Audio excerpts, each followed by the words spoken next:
Alright, what's up guys? So today I'm going to be doing the whole FAQ portion of my whole channel and pretty much my Instagram profile. So it looks like you guys have some questions that you guys seem to ask me a lot. So I'm pretty much going to answer these questions, and then I made a poll on Instagram for you guys to pretty much ask me questions and see what you guys are wondering and whatnot. So I did make that poll. I did get some questions from you guys, so I'm gonna answer these questions and pretty much see what feedback you guys have for me as far as the comment section goes. So let me know what you guys think, or if there's anything else you guys want to know about in the comment section. And as always, I'm here to try to help you guys out with whatever I can, try to give you guys as much info as I can as well. Yeah, I said I'm a pretty good source of knowledge, I would say. So I'm gonna go ahead and start the whole FAQ section here. I'm gonna read them off, and then there are some other questions that were piled up as well from previous people that didn't actually ask me questions this time around on my Instagram. So I have those questions also lined up as well. So I'm gonna go ahead and answer those questions as well, because they are questions I get asked a lot. So other than that, let's continue on forth with this, and let's start with the first question here. So first question is from his Instagram, is Too Ambitious. He asked me, how much was it for your 6-speed swap, and how long did it take to swap?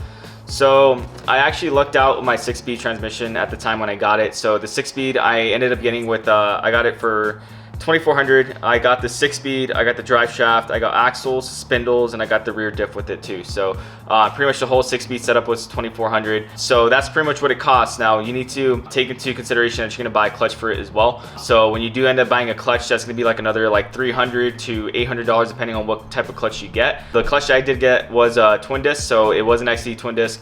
That clutch was around, I want to say, $1,400 for the clutch. So in total, I spent like around $3,800 for the whole 6-speed swap.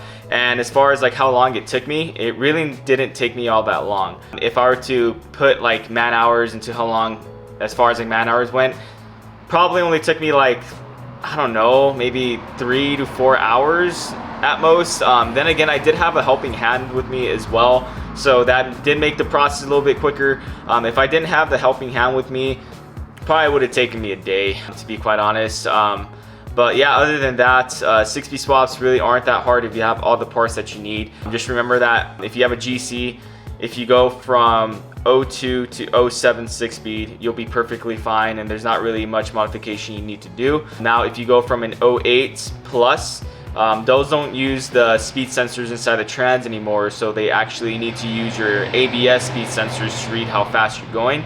So that one takes a little bit more modification to do. So just keep that in mind. If you're gonna do 08 plus, you're gonna need to do some electrical modification. Now, if you're gonna do 07 and before, then you should be okay to just swap it in there, as long as you have the correct hubs, the correct axles for it as well, and then the correct drive shaft. So yeah, that's that.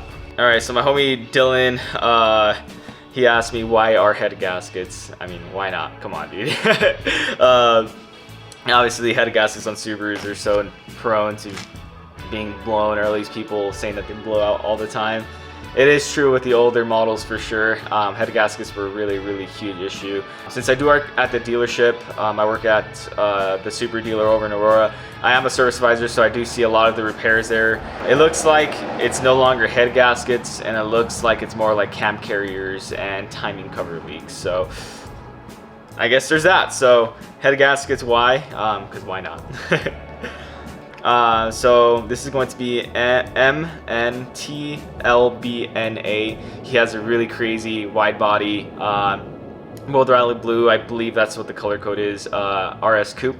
He's over in Canada from what I know. So he had asked me, how do you bleed a coolant system?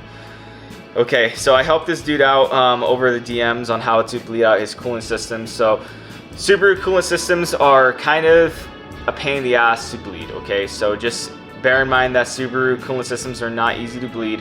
It's not like any other type of car that's, you know, doesn't have an expansion tank on the top right by the intake manifold. Subarus are extremely hard. So what I always do when I bleed out my coolant systems, I will actually fill up the radiator first. That should be your absolute first step. Fill up the radiator. Once you top off the radiator completely, you're gonna have the upper radiator hose. Keep squeezing that radiator hose until, you know, coolant starts kind of wanting to kind of spill out as you're filling it. So just keep doing it until it wants to spill out. Make sure you get all the air bubbles out. The reason why is because all that coolant going from the radiator is going to go into the actual engine. So you're getting any air bubbles out that you can, because there's coolant going into the engine as you're squeezing that top hose. So I will fill it from the radiator first, squeeze the upper hose, and just keep squeezing and squeezing and adding coolant until air bubbles stop, and it's nothing but just fluid just coming out and wanting to puke out of the radiator. So that's what I do, and then I'll cap off the radiator. If you have a radiator cap, cap it off. I don't have a radiator cap. I have a GC8 style radiator, so they don't have actual caps on the radiators. It's just a little, it's like a 17 nut with a gasket on there. So close that. After you do that, fill up your coolant expansion tank to around halfway. Because as coolant expands, it's going to kind of suck it in, and then when the car gets cold, it's going to actually puke some out into the coolant reservoir. So I fill it up halfway afterwards, and then once I do that, you move over to the expansion tank. So wherever you have it located, I had mine located by the strut tower. I will actually fill up my coolant expansion tank that's by the strut tower. Just fill it up completely.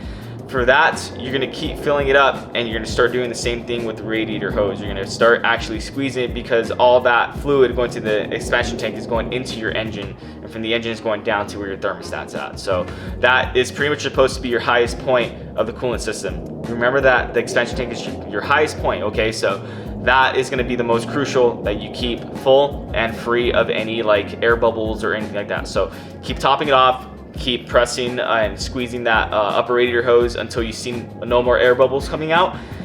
In theory, you should be able to bleed out the coolant system without having to turn the car on. You should be able to get most of the air bubbles out without turning the car on, okay? So the last step, of course, after you get most of the air bubbles out of the system, that's when you know, start up the car, get a funnel on the actual expansion tank, fill up the expansion tank to the brim, and then just let it run to let any extra excess air bubbles get out. So most of the air bubbles will be bled out by doing those two things I'm telling you guys to do. Squeezing the radiator hose, and then actually filling up that radiator, and then capping it off, and then filling up the expansion tank and squeezing the radiator hose. You're gonna get most of the air bubbles out of the system. So just a heads up, as long as you do those things correctly and you don't see any more air bubbles coming out from the expansion tank, once you're ready to actually start bleeding the whole coolant system, it's going to be super easy. There's really not much more you're gonna have to do. Just let it run to operating temp. Make sure your heater's on full blast. Make sure there's actually heat coming out from your heater vents. The reason why is because if you don't feel any heat coming out of your actual heater vents, then you're not getting coolant through that heater core. So as long as coolant's going through that heater core, you know that is already filled up. So there is coolant in the system, and it's going through the way that it's supposed to.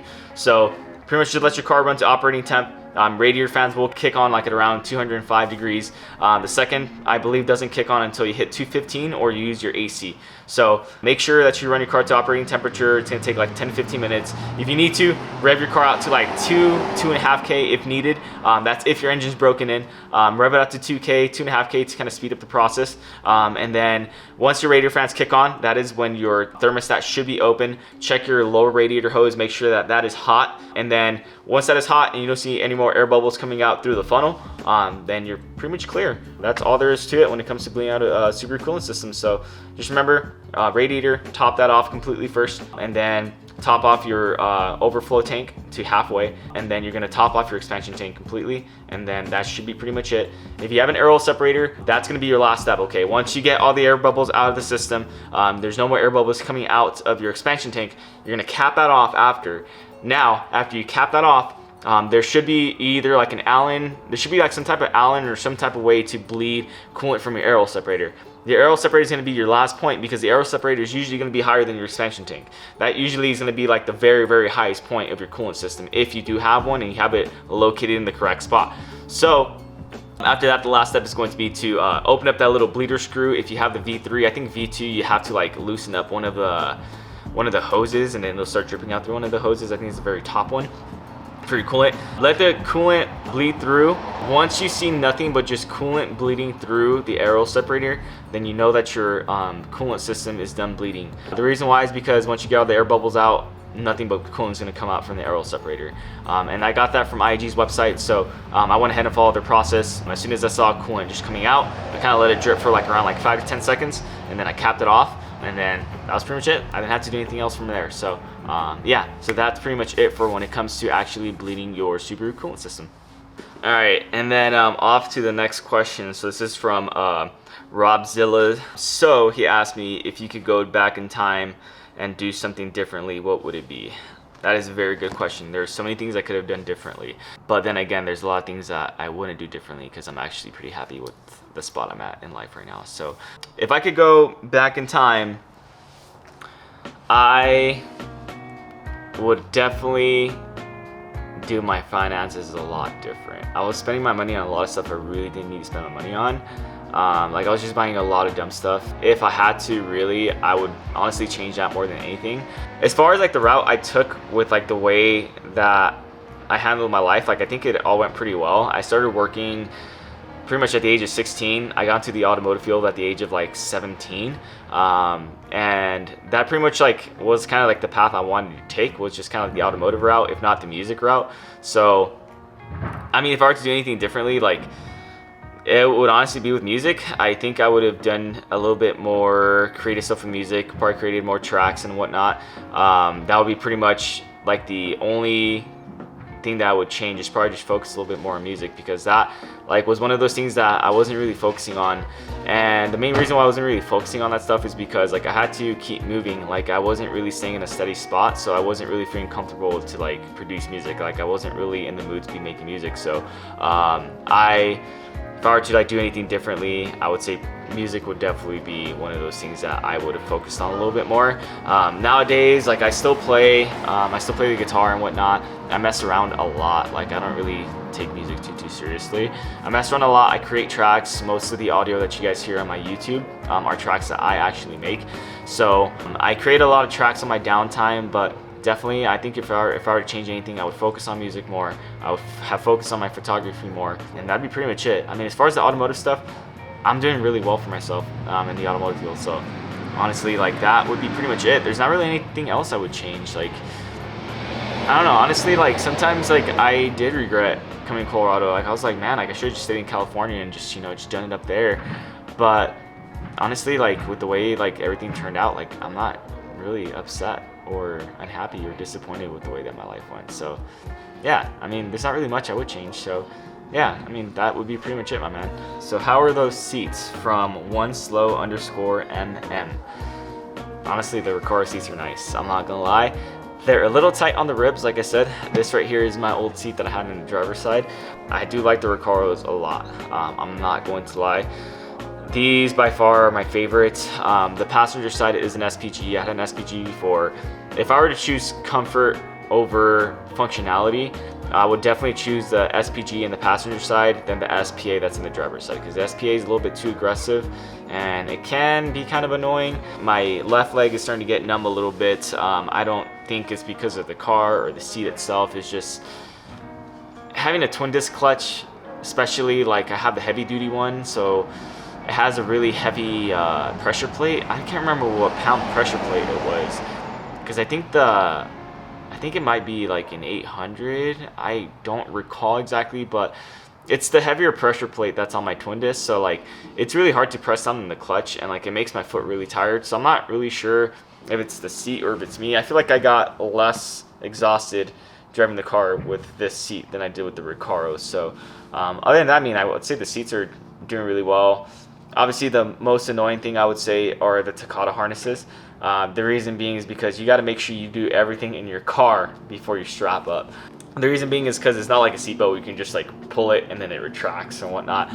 With the harnesses, whatever you had it set to, like that's what it's going to be set to. So if you strap in your Takata harnesses and you forgot to grab something from your glove box, you have to unstrap your Takata harness and then grab something from your glove box, and then you have to strap back in again. It's not where you can just like have it strapped in and have it retract for you and go grab whatever you need to grab, and then so on and so forth. So it's the only annoying thing about it. I am used to it from my old setup that I had with my Say belts and my old Recaro SPG, so I am used to it. So I mean, at this point, like, it's not really that much of a bother to me. But like, if you're not used to harnesses and racing harnesses and whatnot, like, you just have to remember to do everything you need to do in your car first before you strap in, because once you strap in, you're gonna have to unstrap and then pretty much redo everything you do on your car again. So yeah, so other than that, yeah, I'm loving the seats. So that's pretty much how that's going.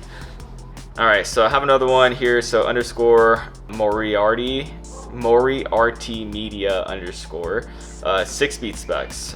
Did you choose that one, or is it because it came with the engine? So 6-speed specs. It's an 04 STI trans. It's an early one. So it has this super weird like 4th to 5th ratio. So like when you go from 4th to 5th, it's like so separated. Like I don't know what they did with that year that they made the ratios so far apart from each other. So like 1st to 2nd is an easy transition, 2nd to 3rd easy, 3rd to 4th easy, 4th to 5th it's not an easy transition because like I'll fall out of boost, and then 5th to 6th I haven't really gotten there yet. So I would guess 5th to 6th is probably easy if I'm in boost and racing and whatnot.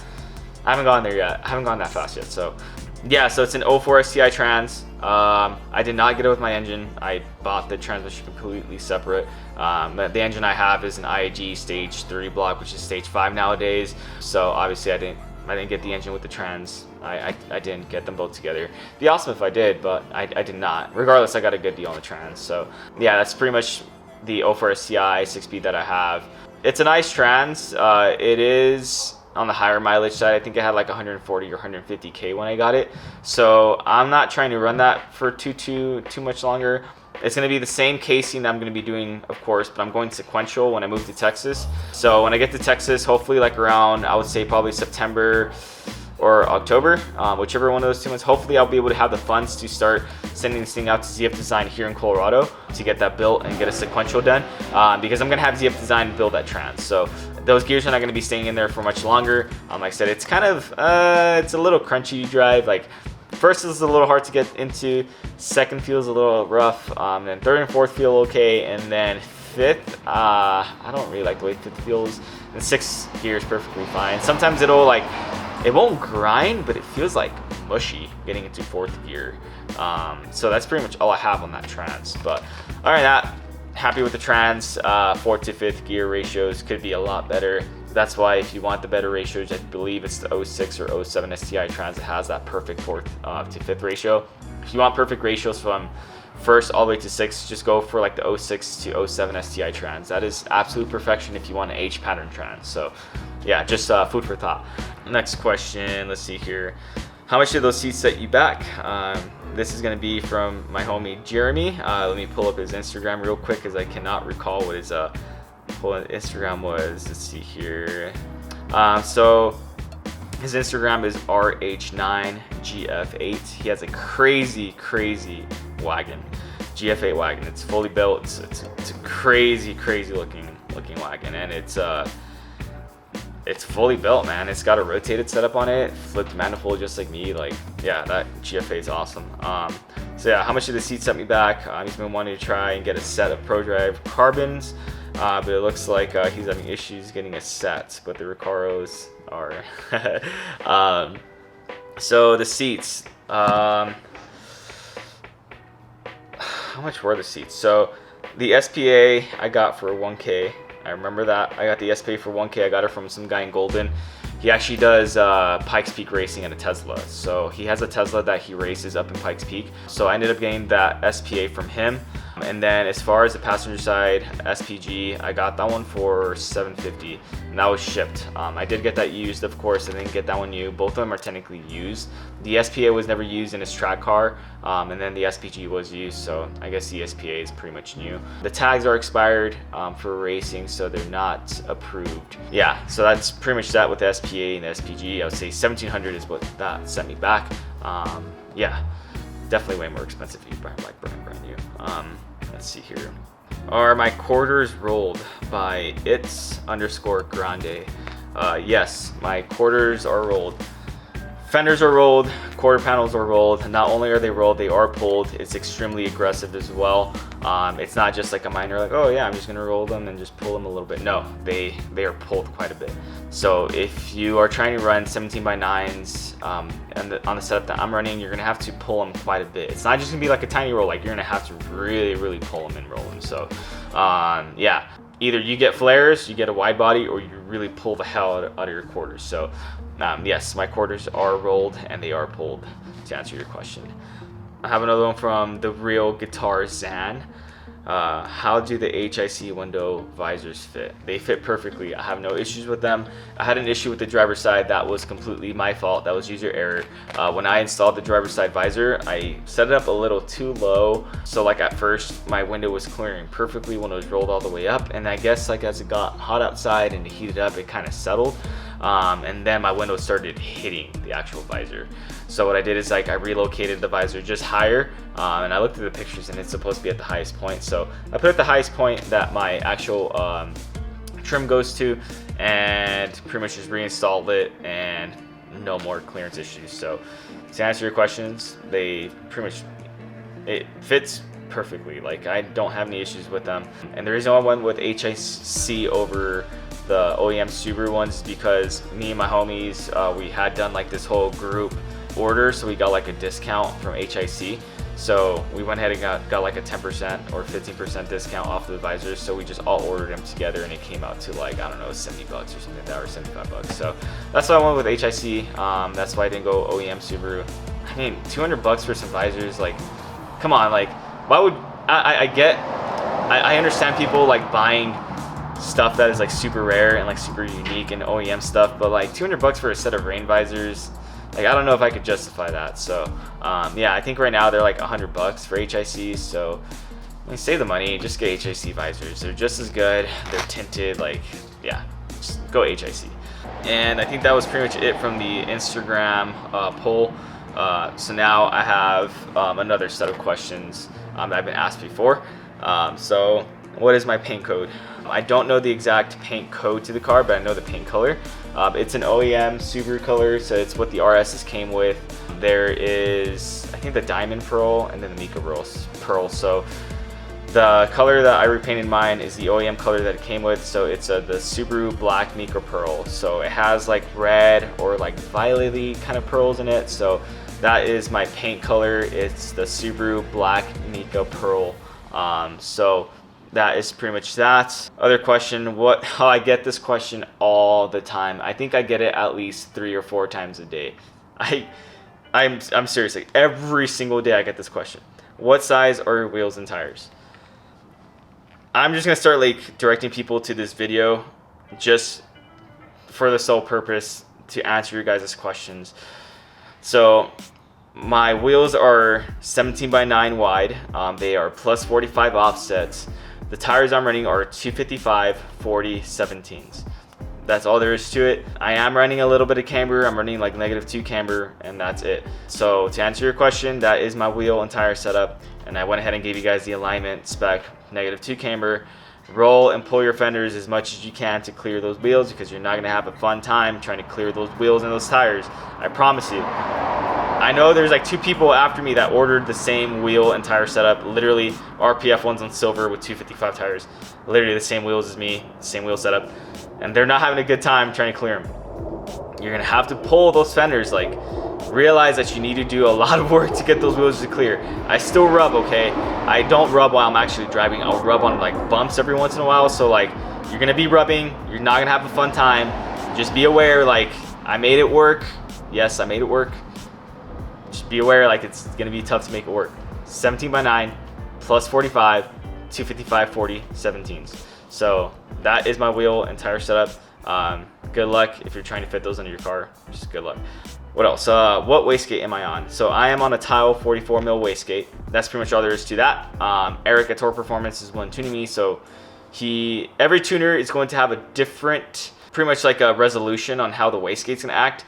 So my wastegate sounds pretty gnarly. Like I've heard some that like have a very like fast like resolution or flutter.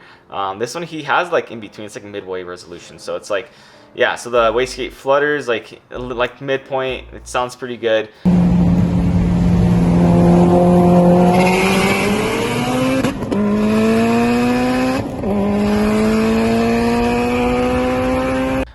I am obviously external dump. I am not dumping the wastegate back into my downpipe, back to the exhaust. It's just dumping straight to atmosphere.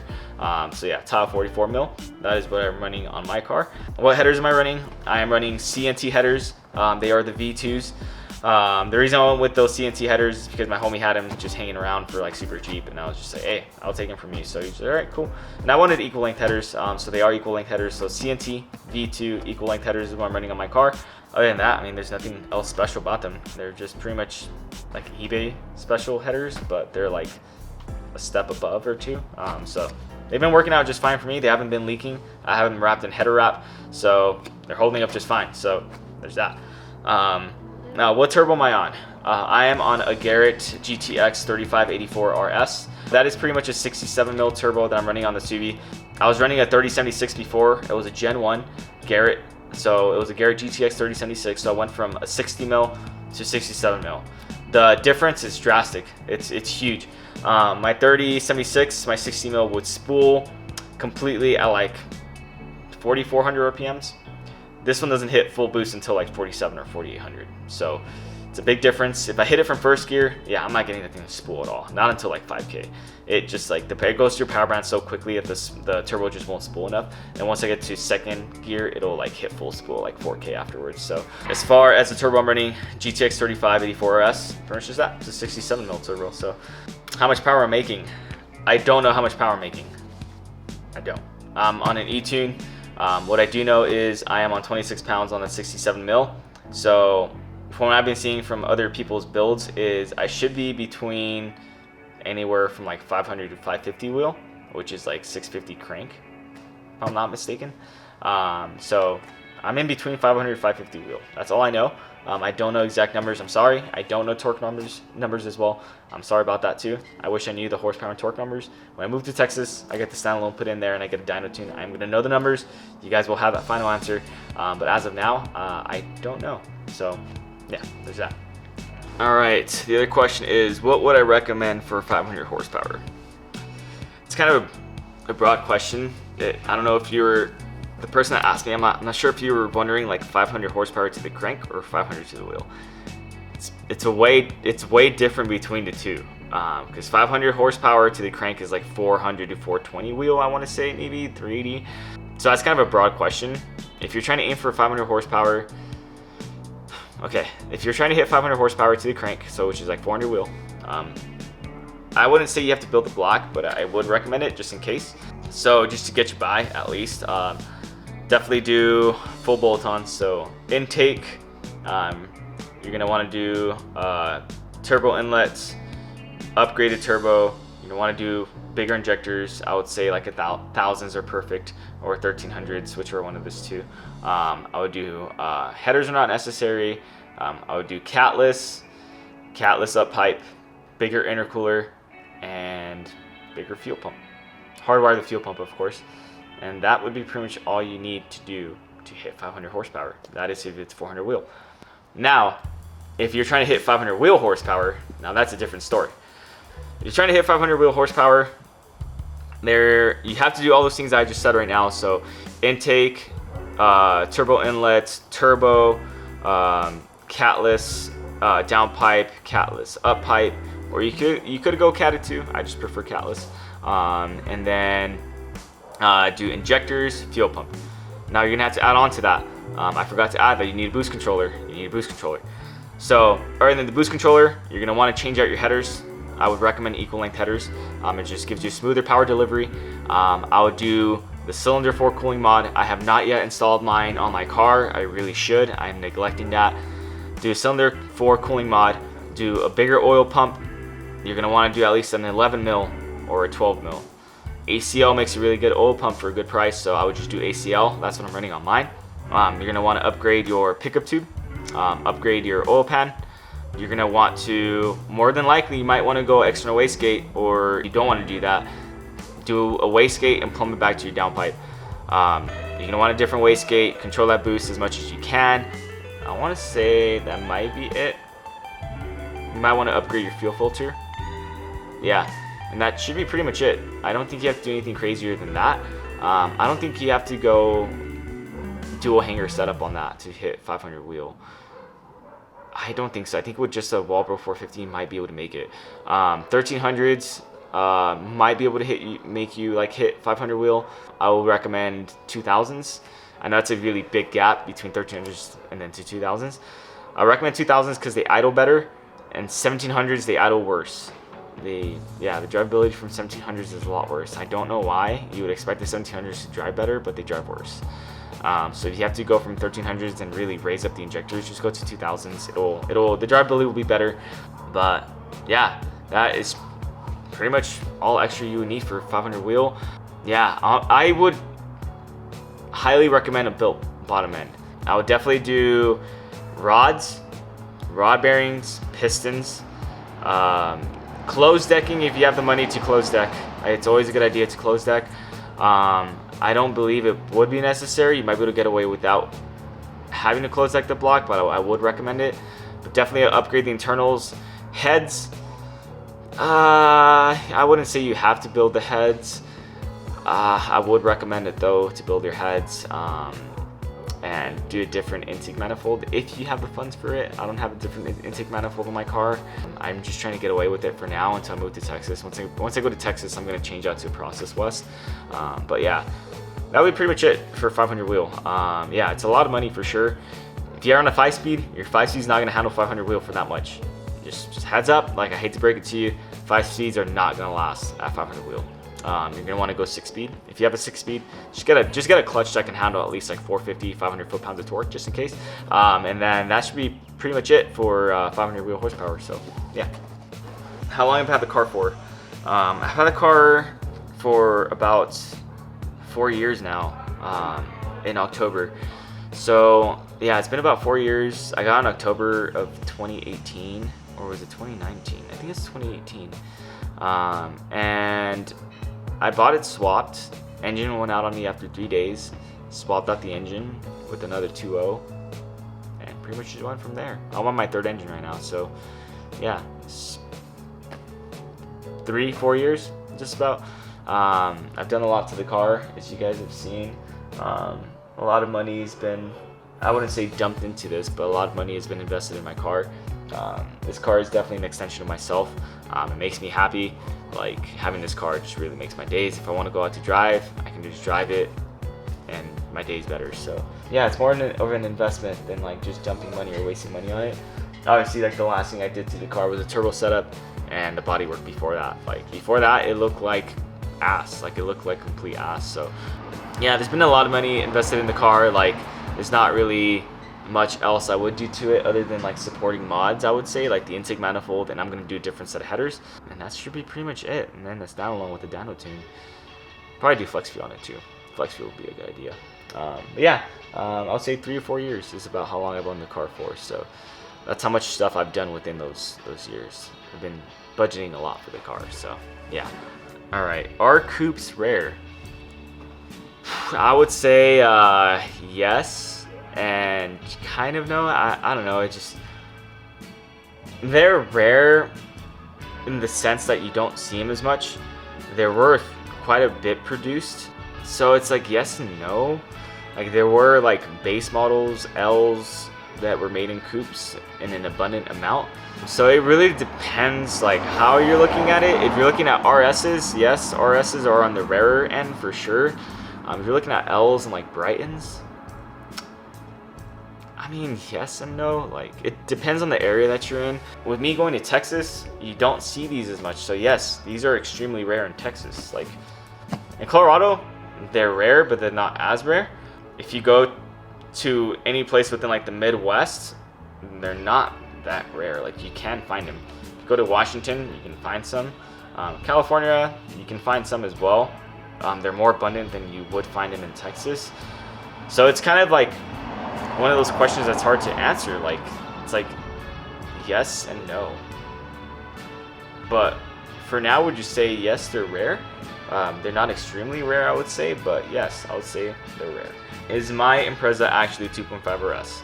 Yes, it is a 2.5 RS. It's a 98 Impreza 2.5 RS. Obviously, it is a coupe, but yes, it is an RS. Before this one, I had another RS coupe as well. It was silver originally, and I got it repainted yellow. And before that, I had an Impreza L. So, and that was a coupe as well. So I am on my third coupe, and the second RS so far. So yes, it is an RS. So how much was my swap? Oh boy. I bought the car swapped, so I didn't pay for the wiring merge, and I didn't do the wiring harness removal and install myself, so I saved money there. I saved a lot of money throughout the process of building my car. I would say my block with the heads probably came out to $7,000, and that's like saving money. So I would say $7,000 on long block, and then 6-speed swap was around $3,800. I don't know, 10 grand, 11 grand, 12 grand. You just say 12 grand. That's on a good day though. That's like saving money, like hella budgeting. Now, if you don't get as lucky as me on prices, probably looking at 15 grand. That's if you do the engine and transmission setup I have. You're probably looking like 15 to 20 grand. Now, if you're looking for just like an OEM long block that's used on that transmission setup and that wiring harness merge, you might be looking at like 8 grand to 10 grand. Yeah, probably 8 to 10 grand. So yeah, that's probably what you'll be looking at. Now, if you're looking into the whole build that I've done now, it's a lot of money. With the fuel setup and all the accessories and my seats and all that, man, it's a lot of money. Probably looking at 20 grand to 25 grand. Yeah, give or take. Yeah, it's expensive. It's very expensive. It's so much money. I could have used that on a down payment for something else, but I'm not paying off the car, so even better. And then, why did you go with Haltech over any other company when it came to standalone ECU? So the reason why I went with Haltech is because their customer service is A1. They are very responsive with their customer service. They're an Australia-based company. I've seen a lot of their builds before. I've seen their videos and like all these other people using their ECUs. Haltech is just a known company. Like they're known. They're very up to date with their software. And like compared to other ECUs, Motec is super expensive. That is literally the Bugatti or the Rolls Royce of ECUs. Like Motec is so expensive. I didn't want to spend that much money. I couldn't justify it. Haltech does just as good of a job, in my opinion. I'm not a tuner, so don't count my word for it, but I believe it does just as good of a job as Motec does. So yeah, I went with Haltech because they're pretty up to date with their software. Their ECUs are fairly new, especially like in comparison to like AEM. AEM wants like everyone wants to go AEM Infinity. Like AEM is like really outdated. Like they haven't updated their ECUs since like, I don't know, 2014, 2012. I don't know, something like that. Like their ECUs are old, man. Like if you think about it, like it's like saying you're gonna buy like an iPhone 7 compared to buying the newest iPhone. Like why would you not buy the newest iPhone? You know, like why would you go with an iPhone 7 over the newest iPhone? Like just get the newest iPhone. It's the most updated software. It's the one with the most features. Like yeah, just go updated, go with the newest stuff. Haltech's pretty new. Their software is pretty new, so that's why I went with Haltech. It's just, yeah, they're up to date with their stuff and their customer service is on point. So yeah, so that's why I went with Haltech over any other standalone. It's just pricing, customer service, and software. That's really all there was to it. And then the last question, this was just asked to me today, actually. Like somebody asked me today, would you ever tune cars, or would you ever try learning how to tune cars? Yes, I would definitely tune cars if I could. That's actually the next step in my life that I'm aiming towards right now, is learning how to tune cars. I'm going to end up taking school at some point on how to tune cars because I'm actually very curious myself on how tuning works. So yes, at some point I'm going to learn how to tune, and at some point I am going to tune cars.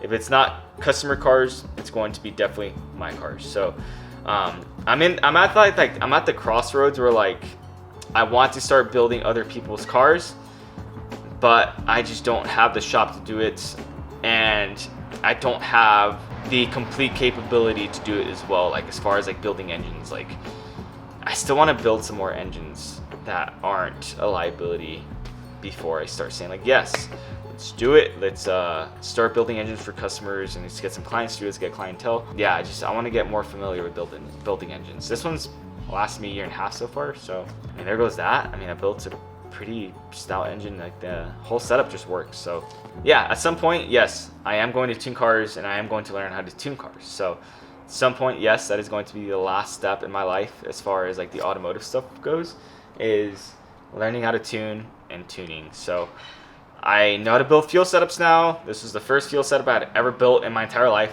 I know how to build fuel setups now. I know how to put engines together. I know how to put in a transmission in the car. I know how to set up clutches. Like, yes, I know how to do most of everything in a car. Yeah, and it's just like, the thing is, like, I taught myself everything. I went ahead and I was like, you know what, like, I'm not gonna pay somebody else to do it. I'm gonna do it myself, and I'm gonna learn. And also, like, huge shout out and huge thanks to Gooby Ruiz here in Colorado. Like, this dude, like, he was the guy that taught me most of the stuff I know now. I used to, like, ask this dude for help all the time. I would pay him to work on my car. Like, I would actually go over to his house and see what he was working on and just lean off of him and just learn off of him. So, like, Gooby, like, I really appreciate you, bro. Like, you literally are the reason why I was able to do all this stuff to my car. Like, you had me step out of my comfort level, my comfort zone, and, like, you really, like, pushed me to really, like, do stuff on my own and really learn, dude. Like, you taught me a lot, bro. So, Gooby, I really appreciate you, man. Huge shout out, bro. You are the bro. I haven't talked to you in ages, man. Hope you're doing well. I miss you, dude. Like, it's crazy. So, Gooby, at some point I posted up a Hawkeye with the rotated setup. My homie Gooby, his brother, we call him Angus, his brother Angus, that's his car. Gooby and Angus built that car together, and they put it together. They had Eric at Torque Performance tune the car. They built that car, and I was there for some of the process when they were putting the car together, so, like, I kind of was learning and leaning off of them. He was essentially, like, if you were to kind of, like, put into terms, like, I guess he was kind of like the master, I guess, and I was, like, the student, like, you know, leaning off him, or, like, the apprentice. So I was learning off of Gooby as he was working on his Subis and, you know, his customer cars, his client cars. So I learned off of him, and then eventually at some point I took the initiative to start working on my own cars. Pretty much, like, it's all thanks to this guy. Like, if it wasn't for Gooby, I wouldn't have done all the stuff to my car. I wouldn't have gone and learned all the stuff that I learned. I wouldn't have made the effort to learn everything I did as well. So yeah, that's gonna be the next step in my life. Other than that, I mean, yeah, I mean, life's pretty well. Hopefully I answered most of you guys' questions that you guys had. As always, if you guys need anything, let me know. Hit me up on Instagram. Comment on my YouTube section if you guys want to comment on any of my videos. If you guys have questions, let me know how I'm doing with everything. Hopefully you guys are enjoying my content. Hopefully this helps out a lot of you guys. Yeah, it's a really nice day out today. It's like 70 degrees out in Colorado. Like, we've had nothing but snow recently, and, like, under 50-degree weather, so it's, like, super nice out today. So I'm probably gonna go out and drive this thing. Probably gonna go hang out with some of my homies. Other than that, I mean, that pretty much sums up the video. I appreciate you guys so much for the support. I appreciate you guys so much for just, like, keeping up with my car, man. That's awesome. Just, like, seeing people actually care about my car as much as I care about it is just, it's awesome, dude. Like, you guys as a community are just, you guys are awesome, dude. Like, you guys are, all of you guys, I appreciate you guys. So other than that, that is gonna sum up this video. I hope you guys have a great rest of your day. Other than that, stay safe, drive safe. Like, whatever you guys do with your cars, like, you know, just keep the build, you know, in mind. Just keep everything in mind. Other than that, please like, comment, share, subscribe, whatever y'all wish to do. And I hope I catch you guys later. And if anything, I'll post up another video hopefully next week or so. I'm trying to post one video up a week. So yeah, that pretty much sums it up. And that is pretty much all the questions that you guys had for me and all the answers I have for you guys. Enjoy the build. Hopefully we'll be hitting some really huge horsepower numbers when I move to Texas, and we'll get some numbers down and hopefully get some good kills off of it. So yeah, I appreciate you guys so much, and y'all take care. Have a great day, and I'll catch you guys on the next one. Peace.